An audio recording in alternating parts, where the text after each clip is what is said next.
여러분 안녕하십니까? 멸치잡이 조업이 한창이어야 할 요즘 서해안 항구엔 출어를 포기한 어선들이 속출하고 있습니다. 어업용 면새우 가격이 천정부지로 오르면서 조업을 해도 적자가 날 것이 뻔하기 때문인데요. 멸치를 비롯한 수산물이 품귀 현상으로 가격이 오르는 수산물 가격 대란도 우려됩니다. 김진석 기자입니다. 장항항 저반 시설에는 멸치잡이 선단을 비롯한 어선 200여 척이 빽빽히 들어차 항구를 가득 메우고 있습니다. 해마다 6월부터 9월까지 4개월 동안은 멸치잡이를 시작으로 어선들의 조업이 한창 벌어질 시기입니다. 하지만 어업용 면새우 가격이 지난해 같은 기간 200리터인 드럼당 9만 원에서 올해는 26만 원으로 3배 가까이 폭등해 단 한 척도 조업에 나서지 못하고 있습니다. 고기값은 그 상태지. 기름값은 작년에 3굽이 올랐지. 그러니 뭐 잡아야 보대요. 적절하다 보니까 저 같은 경우는 3월 달에 다 접었어요. 선박 3척과 11명의 어업 인력이 한 개의 선단을 이루는 멸치잡이 조업 비용은 지난해인 기름값과 인건비 등으로 한 달에 1억 5천만 원 가량이 들었습니다. 하지만 올해는 비용 부담이 2억 원에 달해 조업을 해야 적자가 뻔한 상황이고 앞으로도 기름값은 더 오를 전망입니다. 지금 향후 9월 달까지 1만 원에서부터 2만 원까지 경유값이 계속 오른다고 합니다. 30만 원까지 오릅니다. 이 상태로는 도저히 조업을 할 수가 없습니다. 이처럼 어업계가 위기에 처하자 정부는 2차 추경에 어업용 면새우 지원 방안을 마련했습니다. 하지만 어민들과 어업계는 드럼당 22만 원 초과분에 대해 일부 보전해주는 정부 지원 방안이 실효성이 없다며 반발하고 있습니다. 어민들은 전라남도의 경우 긴급 예산을 편성해 어업용 면새우 인상분의 50%를 넉 달간 지원하고 있다며 충남도에도 긴급 대책을 요청했습니다. TJB 김진석입니다. 보령시 외연도 인근 해상에서 어선 전복 사고로 실종된 20대 남성 베트남 국적 선원이 사고 나흘 만인 어젯밤 8시쯤 선체 우현 갑판에서 숨진 채 발견됐습니다. 보령해경은 선박 주변의 어망과 장애물로 수색에 어려움을 겪었다며 선체가 인양되는 대로 대천항으로 옮겨 정확한 사고 원인을 조사할 예정입니다. 지난 15일 밤 10시 반쯤 발생한 이번 사고로 승선원 7명 중 5명은 무사히 구조됐지만 60대 기관장 1명이 숨져 총 사망자는 2명이 됐습니다. 주차가 금지된 곳에 점심시간만 한정해 단속을 유예하는 제도가 지난 2014년부터 시행되고 있는데요. 소상공인을 돕자는 취지지만 사고 위험을 놓고 갈등이 커지고 있습니다. 특히 지자체가 단속 대상인 어린이 보호구역 불법 주차 단속까지 손을 놓으면서 보행자 안전을 위협한다는 목소리도 나오고 있습니다. 이수복 기자의 보도입니다. 대전 유성구 죽동 식당 밀집가입니다. 점심시간이 되자 식사를 하기 위한 고객 차량들로 장사진을 이룹니다. 이곳 왕복 2차선 도로는 갓길에 주차된 차들 때문에 차량 한 대가 간신히 지나다닐 정도로 좁아졌습니다. 이 때문에 마주오는 차량이 오도 가도 못해 일대가 꽉 막히는가 하면 서로 부딪힐 듯 위험천만한 상황이 벌어지기도 합니다. 점심시간엔 주차 단속이 유예되는 오전 11시 30분부터 오후 2시까지 이런 일이 매일 반복됩니다. 갓길 주차한 차들 이제 피해서 가다 보면 다른 이제 도로에서 오는 차들이랑 사고가 날 수도 있고 그런 경우가 굉장히 많았어요. 인근 또 다른 동네도 사정은 마찬가지. 초등학교 바로 옆 어린이 보호구역은 점심 주차 단속 유예 대상이 아닌데도 차량이 줄줄이 불법 주차돼 있습니다. 학교 시간마저 겹쳐 학교를 마친 아이들은 차량과 차량 사이를 아슬아슬하게 피해 다녀야 합니다. 많이 위험하죠. 저학년 아이들은 주위를 살펴보지 않아요. 그냥 바로 직진을 해요. 그러니까 위험하죠. 횡단보도나 황색 복선이 그어져 있는 곳도 점심시간 단속 유예 대상이 아닙니다. 하지만 지자체는 민원 때문에 단속을 하지 않습니다. 차가 지나갈 수 없다거나 정말 그런 심각한 상황의 경우에는 저희가 궤도 정도는 나가서 진행할 수 있는데 단속까지는 하지는 않아요. 결국 주민이 직접 신고를 해야 합니다. 실제로 최근 한 자동차 커뮤니티에서는 대전 죽동의 한 주민이 나흘 동안 140건이나 불법 주정차 신고를 했다는 글이 올라오기도 했습니다. 영세 수상공인을 위한 점심시간 주차 단속 유예.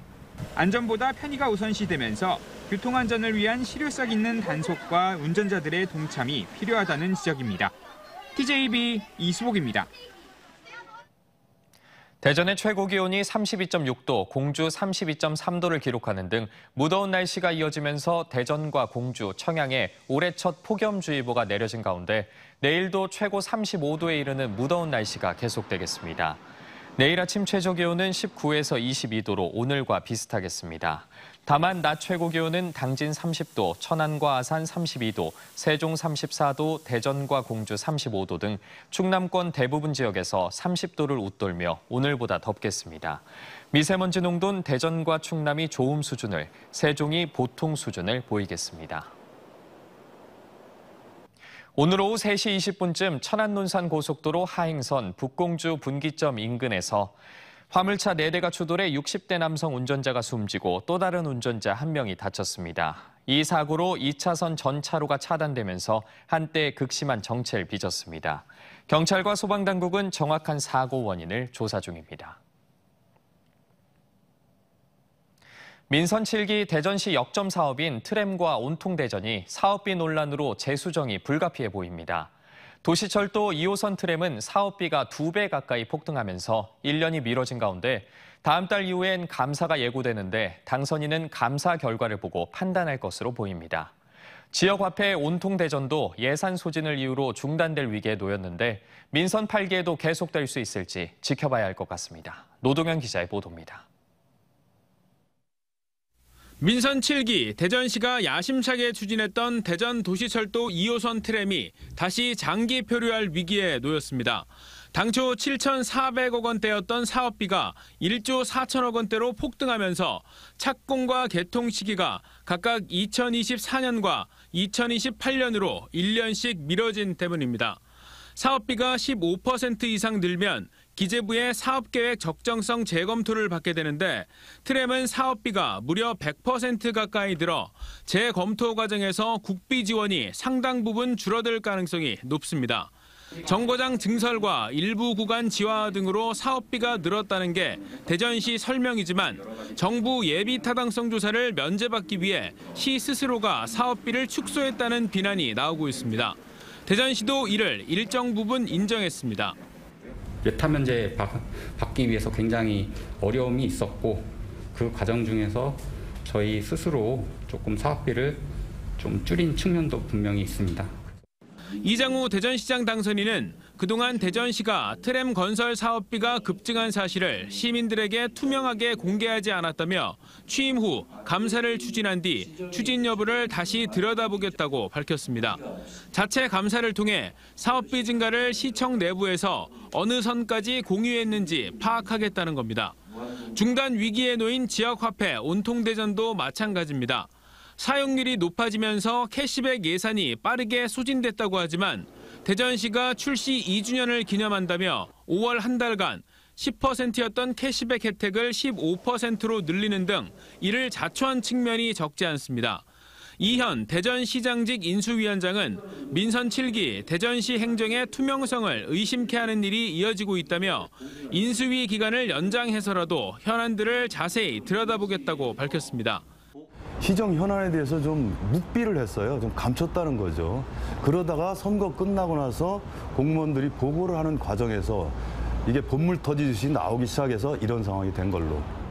시정 교체 시기에 주요 현안 사업들의 예산 문제가 적나라하게 노출되면서 다음 달 출범하는 민선 8기 대전시의 고민이 깊어지고 있습니다. TJB 노동현입니다. 충청권 4개 시도지사 당선인이 2027 하계 세계대학 경기대회 충청권 공동 유치를 위해 대회 개최 의지를 담은 공동 서한문을 국제대학 스포츠연맹에 보냈습니다. 다음 달 1일 취임하는 이장우 대전시장 당선인과 최민호 세종시장 당선인, 김태흠 충남지사 당선인, 김영환 충북지사 당선인은 공동 서한문을 통해 대회 유치와 성공적인 개최를 위해 모든 지원을 아끼지 않을 것이라고 약속했습니다. 충청권 4개 시도는 지난해 9월 국제대학 스포츠연맹에 대회 유치 의향서를 제출했으며 올해 1월 미국의 노스캐롤라이나주와 함께 최종 후보 도시로 선정됐습니다. 최민호 세종시장 당선인 인수위원회가 지역 관광 사업을 활성화하기 위해서는 신도시 한복판을 흐르는 금강을 인기 명소로 만들어야 한다며 수상공연 등 문화 콘텐츠와 편의시설이 확충된 비단강 프로젝트를 수립 중이라고 밝혔습니다. 인수위는 이를 통해 공실의 어려움을 겪는 금강 수변상가 활성화도 가능할 것으로 보고 있습니다. 또 부족한 체육 인프라 확충을 위해 전국대회 유치가 가능한 36홀 규모의 파크 골프장을 조성하고 실내 체육시설 확충도 검토하겠다고 밝혔습니다. 한국형 발사체 누리호의 2차 발사가 하루 앞으로 다가왔죠. 누리호는 지난주 발사를 앞두고 기상 악화와 부품 센서 오작동으로 발사가 2차례 지연되기도 했는데 이번에는 발사 준비를 순조롭게 마쳤습니다. 문제가 있었던 센서를 포함해 모든 정밀 점검에서 이상 없음을 확인했고 기상 상황도 양호할 것으로 예측되면서 내일 오후 발사가 성공할지 주목됩니다. 장석영 기자입니다. 오전 7시 20분, 지난 15일 발사 준비 때와 마찬가지로 한국형 발사체 누리호는 전남 고흥 나로 우주센터 조립동에서 출발해 발사대로 향했습니다. 1.8km 거리, 아주 가깝지만 무인 특수 이동 차량을 이용해 시속 1.5km로 천천히 이동한 뒤 8시 40분쯤 발사대에 도착했고 우주로 날아오르기 위해 또다시 11시 10분 발사대에 수직으로 섰습니다. 항공우주연구원은 오후에는 지난번 발사 준비에서 결함이 발견됐던 전기 점검을 진행했으며 당시 문제가 됐던 1단 산화제 탱크 레벨 센서뿐 아니라 모든 부분에서 문제가 없음을 확인했습니다. 내일은 오전에 최종 점검과 가스 주입 등이 이뤄지며 오후에 발사관리위원회를 다시 열어 기술적 준비 상황과 기상 상황, 우주 물체와의 충돌 가능성 등을 종합적으로 검토해 발사 시각을 결정하게 됩니다. 현재 예정되어 있는 시각은 오후 4시입니다. 마지막 변수가 될 수 있는 날씨도 양호한 상태입니다. 일정을 정할 당시만 해도 오전 비 소식이 있었는데 현재로서는 비 예보도 없고 지상 10km 이상에서 부는 고층풍도 안정적인 상태입니다. 마지막까지 어떤 그 긴장의 끈을 놓지 않고 최선을 다해서 꼭 누리호 발사를 성공하도록 하겠습니다. 대한민국이 우주로 갈 수 있는 길을 꼭 열도록 하겠습니다. 항우연은 순조롭게 발사 준비가 진행되고 있지만 돌발 상황은 언제든 발생할 수 있는 만큼 마지막까지 긴장은 하면서도 그동안 모든 사항을 계속 확인했고 결함도 시정했기 때문에 크게 우려하지 않고 있다고 자신감을 드러내고 있습니다. TJB 장석영입니다. 조달청 간부 2명이 뇌물수수 등의 혐의로 재판을 받게 됐습니다. 대전지검은 지난 2020년 12월부터 지난해 10월까지 대전 지역 건설업체 직원으로부터 술과 골프 접대 등 1,000만 원 상당의 뇌물을 받은 혐의를 적용해 조달청 간부 A씨를 불구속 기소했습니다. 또 다른 조달청 소속 간부 B씨도 지인에게서 2017년부터 지난해까지 4년 동안 4억 5천만 원 상당의 금품을 받은 혐의로 재판에 넘겨졌습니다. 검찰은 다만 B씨의 경우 업무상 대가성 금품이라는 점이 확인되지 않아 청탁금지법 위반 등의 혐의로 기소했다고 밝혔습니다. 더불어민주당 대전시당은 오늘 김광신 대전 중구청장 당선인을 공직선거법 위반 혐의로 검찰에 고발했습니다. 민주당 측은 김 당선인이 대전시 유성구 복용동의 한 아파트를 팔면서 4억 원가량의 시세 차익을 남겼지만 재산 신고 내역에서 찾을 수 없다면서 허위로 신고했을 가능성이 높다고 고발 이유를 밝혔습니다. 김 당선인은 지난달 21일 중구청장 후보 토론회에서 김경훈 민주당 후보가 자신의 소득세에 대한 의혹을 제기하자 자료가 없어 답변할 수 없다고 말한 바 있습니다. 내년 최저임금 심의 종료 법정 시한이 이달 말까지인 가운데 민주노총 세종충남본부가 최저임금 대폭 인상을 주장하며 천안시내 도보행진 집회를 열었습니다. 민주노총 세종충남본부는 주요 대기업들의 영업이익이 크게 증가하면서 대기업 직원 임금도 올해 2자릿수 인상률을 달성했지만 최저임금은 지난해보다 5%밖에 오르지 않았다며 양극화 해소를 위해 최저임금을 대폭 인상해야 한다고 주장했습니다. 대전과 세종 충남 지역의 하루 신규 확진자 수는 269명으로 지난 1월 초 이후 5달 만에 200명대를 기록했습니다. 대전은 전날보다 47명 줄어든 91명의 확진자가 나왔고 충남은 134명, 세종은 44명이 확진됐습니다. 코로나19 사망자는 대전과 세종, 충남 모두 없었습니다. 대전 하나시티즌이 내일 저녁 7시 대전 월드컵 경기장에서 광주FC와 맞붙습니다. 대전 하나시티즌은 승점 36점으로 K리그2 2위를 달리고 있고 광주FC는 대전보다 승점 9점 앞서 있습니다.